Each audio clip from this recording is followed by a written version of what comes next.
Hi hello എന്നത്തെ പോലെ ഇന്നും നമ്മൾ പതിവ് നമ്മുടെ അടുക്കള പരിപാടിയൊക്കെ ഇറങ്ങിയിരിക്കുകയാണ് കേട്ടോ. ഇന്ന് അവിയൽ ഉണ്ടാക്കാൻ ഉദ്ദേശിച്ചിട്ടാണ് കേട്ടോ. മോരില്ല, അപ്പോൾ മോരില്ലാതെയാണ് ഉണ്ടാക്കുന്നത്. ഇഡ്ഡലിക്ക് മാവ് ദാ പൊളിച്ച് പൊങ്ങി വന്നിട്ടുണ്ട് കേട്ടോ. അപ്പോൾ അതിനുള്ള തയ്യാറെടുപ്പിലാണ്. അമ്മ ദാ ബ്രൗണീനെ പുറത്തേക്ക് ടോയ്ലറ്റ് കൊണ്ടുപോകാണ് കേട്ടോ. അപ്പോൾ ഈ അവിയലൊക്കെ ഉണ്ടാക്കുമ്പോൾ പൊതുവേ പാലക്കാട്ടുകാർ മോരൊഴിച്ചിട്ടാണ് ഉണ്ടാക്കുന്നത്. അപ്പോൾ ഈ തക്കാളിയും ഒരു കഷ്ണം മാങ്ങ ഇട്ടിട്ടാണ് ഉണ്ടാക്കാൻ പോണത് കേട്ടോ. അപ്പോൾ അതിൻ്റെ കൂടെ നമ്മൾ ഇഡ്ഡലിക്കുള്ള ചട്നി, തക്കാളി ചട്നി അരയ്ക്കാനുള്ള തയ്യാറെടുപ്പിലാണ്. ഒരു ചെറിയ തക്കാളി ഉണ്ടായിരുന്നു. അപ്പോൾ അതിൻ്റെ കൂടെ ശകലം പുളി കൂടെ ചേർക്കുന്നുണ്ട്. പൂക്കളും ചെടികളൊക്കെ ഞാനിങ്ങനെ ഇടയ്ക്ക് ഓടിപ്പോയി നോക്കിയിട്ട് വരും കേട്ടോ. അപ്പോൾ അതൊക്കെ സെറ്റാക്കണമുണ്ട്. അപ്പോൾ ഇത് വാടി വരുന്ന സമയത്തൊക്കെയാണ് ഞാൻ വാട്ടാൻ വയ്ക്കുമ്പോഴൊക്കെയാണ് പുറത്തോട്ട് പോയിട്ടുണ്ട്. തുമ്പിക്കുട്ടി അപ്പക്കുട്ടി നേരത്തെ എഴുന്നേറ്റു കേട്ടോ. അതിൻ്റെ വഴക്കാണ്. അവർ നീറ്റ് കഴിഞ്ഞാൽ നമുക്ക് അടുക്കളപ്പണിക്കൊക്കെ ചെയ്യാൻ പെട്ടെന്ന് ബുദ്ധിമുട്ടാവും കേട്ടോ. രണ്ടുപേരും വഴക്കാണ്. രാവിലെ രണ്ടുപേരും ആ കിടക്കണ പാവയെ ചൊല്ലിയാണ് തല്ലുണ്ടാക്കുന്നത് കേട്ടോ. രണ്ടാൾക്കും അത് വേണം. അതെങ്ങനെയാണ് നമുക്ക് കിട്ടുക? അപ്പൂനും വേണം, തുമ്പിക്കും വേണം. അത് തുമ്പിക്ക് ബർത്ത്ഡേക്ക് വാങ്ങിച്ചു കൊടുത്തൊരു ഗിഫ്റ്റാണ് കേട്ടോ. അവസാനം ഞാൻ തുമ്പിക്ക് വേറൊരു പാവ കൊടുത്തിട്ട് അവൾ ഒതുക്കിയിരിക്കുകയാണ് കേട്ടോ.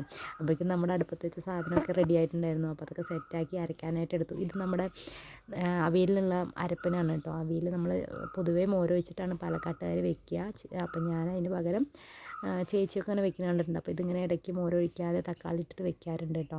അതിൻ്റെ കൂടെ നമ്മളൊരു മുളക് വറുത്ത പുളിയും കൂടെ വെക്കാമെന്ന് വെച്ചിട്ടാണ്. അപ്പോൾ അതാ കൂടുതലായിട്ടൊന്നും മുളക് വറുത്ത പുളിക്ക് എടുക്കുന്നില്ല കേട്ടോ. വെറും ഉള്ളിയും അതുപോലെ വെളുത്തുള്ളിയും ഉണക്കമുളകും മാത്രം ഇട്ടിട്ട് ഉപ്പ് ഇട്ടിട്ട് അതിൽ പുളി നമ്മൾ ഒഴിക്കുകയാണ് കേട്ടോ ചെയ്യുന്നത്. കുറച്ച് മഞ്ഞൾപ്പൊടിയും കൂടെ ചേർക്കുന്നുണ്ട്. വേറെ പ്രത്യേകിച്ചൊന്നും അതിലിടുന്നില്ല കേട്ടോ. ഇതാണ് പാലക്കാട്ടുകാർ പൊതുവെ വീട്ടിലുണ്ടാക്കുന്ന സിമ്പിളായിട്ടുള്ളൊരു മുളക് വറുത്ത പുളി കേട്ടോ. ഞാൻ ഈ അവിയൽ മാത്രം കൂട്ടി കഴിക്കുകയൊക്കെ ചെയ്യും കേട്ടോ. പക്ഷേ അമ്മയ്ക്ക് ഇങ്ങനെ ചൊടിയുള്ള എന്തെങ്കിലും ഇല്ലെങ്കിൽ പറ്റില്ല. അപ്പോൾ അതിനാണ് ഞാൻ പെട്ടെന്ന് മുളക് വറുത്ത പുളി ഉണ്ടാക്കിയത് കേട്ടോ. അപ്പോഴേക്കും നമ്മുടെ ഇഡ്ഡലിക്കുള്ള ചട്നിയൊക്കെ റെഡി ആയിട്ടുണ്ട്. കുറച്ച് ലൂസായിരുന്നത് കൊണ്ട് ഇരിക്കണം കേട്ടോ. അതുകൊണ്ടാണ് ഞാൻ കുറച്ച് വെള്ളം ഒഴിച്ചിരിക്കുന്നത്. അല്ലെങ്കിൽ ഒന്ന് കുറുകിയിട്ടായിരിക്കും കേട്ടോ. ഇഡ്ഡലിയൊക്കെ റെഡിയായി. നമ്മുടെ അടുക്കള പണിയൊക്കെ ഒരു വിധമായിട്ടോ. അപ്പോഴേക്കും അപ്പൂസിനെ പോയി നോക്കുമ്പോൾ അപ്പൂസും തുമ്പി കൂടെ രാവിലെ 7 മണി 7:30 ആവണേ ഉള്ളൂ കേട്ടോ. മണ്ണിൽ കളിക്കുകയാണ് കേട്ടോ. അവന് സ്കൂളിൽ പോകണം. അവിടെ നിന്ന് ഒരുവിധം പൊക്കി കൊണ്ടുവന്നിട്ടുണ്ട് കേട്ടോ. രാവിലെ എഴുതിച്ച ദിവസങ്ങളിൽ തന്നെയാണ് പരിപാടി കേട്ടോ. പിടിച്ച് കൊണ്ടുവന്ന് ഇരുത്തണമെങ്കിൽ ഭയങ്കര പരിപാടിയാണ്. ഒന്നില്ലെങ്കിൽ മണ്ണിൽ, ഒന്നില്ലെങ്കിൽ മരത്തിന് മുകളിൽ നമ്മളവിടെ നാട്ടി ഇറക്കി കുളിപ്പിച്ച് റെഡിയാക്കി ഇതാ കഴിക്കാൻ കൊടുക്കുകയാണ്. പ്രോട്ടീൻ ഇല്ലാതെ വേണ്ട ഡെയിലി മുട്ട കൊടുക്കണം നിർബന്ധമാണ് അവരെ അച്ഛൻ കേട്ടോ. അപ്പോൾ മുട്ട കൊടുത്തു. അപ്പോൾ നമ്മൾ സ്നാക്സായിട്ട് നമ്മൾ തണ്ണിമത്തനും മുറുക്കൊക്കെ വെച്ച് കൊടുത്തിട്ടുണ്ട് കേട്ടോ. ചോറ് നല്ല ചൂടുള്ള ചോറാണ്. അതിൻ്റെ കൂടെ വട്ടനാരങ്ങ ഉപ്പിലിട്ടാണ് കേട്ടോ. നല്ല ജെല്ലി ആയിട്ടുള്ള നല്ല സോഫ്റ്റ് ആയിട്ടുള്ള ടേസ്റ്റുള്ള വട്ടനാരങ്ങ അരിമുളകും കൂടെ ചേർത്ത് ഉപ്പിലിട്ടതാണ് അപ്പന് കൊടുത്തത്. അപ്പന് വേണമെന്ന് പറഞ്ഞിട്ടാണ്. അവന് ഇഷ്ടമാണ് കേട്ടോ. സ്കൂളിൽ പോയാൽ കഴിക്കുകയെന്നറിയില്ല. അതിൻ്റെ കൂടെ കുറച്ച് അവിയലൊക്കെ വെച്ച് സെറ്റാക്കി കൊടുത്തിട്ടുണ്ട്. പൊട്ട് വേണമെന്ന് വെച്ചിട്ട് ഇന്നും ഞാൻ പൊട്ട് വെച്ച് കൊടുത്തിട്ടുണ്ട് കേട്ടോ. അപ്പോൾ അവന് എന്ത് വിട്ടാലും മരം വിട്ടുള്ള കളിയില്ല. അത് ആ മരത്തിലേക്ക് ഓടി കയറിയാണ്. തുമ്പി ഇന്ന് നേരത്തെ എണീറ്റുകൊണ്ട് ഞാനും കൂടെ വരുന്നുണ്ട് കേട്ടോ. വാശി പിടിച്ചിട്ട് പിന്നാലെ വരികയാണ് കേട്ടോ. അപ്പോൾ ലഞ്ച് ബോക്സ് ഉള്ള കയ്യിലാണ്. അവൾക്ക് കയറ്റിയാൽ പൊങ്ങണമെന്നില്ല കേട്ടോ. കുറേ ഞാൻ ചോദിച്ചു, പക്ഷേ ആൾ തരുന്നില്ല കേട്ടോ.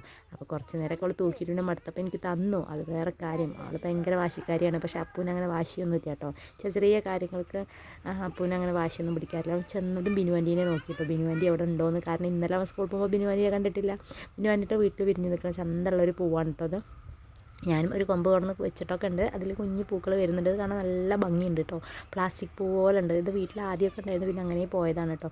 കുറച്ച് കഴിഞ്ഞപ്പോൾ ഇത് അടുത്ത വീട്ടിൽ നമ്മുടെ ഷാനും ഒക്കെ കൂടെ വന്ന് ബിനുവൻറ്റിനെ വിളിക്കുകയാണ് കേട്ടോ. ബിനുവൻറ്റിക്ക് പിന്നെ സ്വൈരമില്ല. എല്ലാവരും കൂടെ പുറത്ത് വന്നു. അപ്പൂസിനെ സ്കൂളിൽ കയറ്റി വിട്ടിട്ട് ഞങ്ങൾ തിരിച്ചു പോരാണ് കേട്ടോ.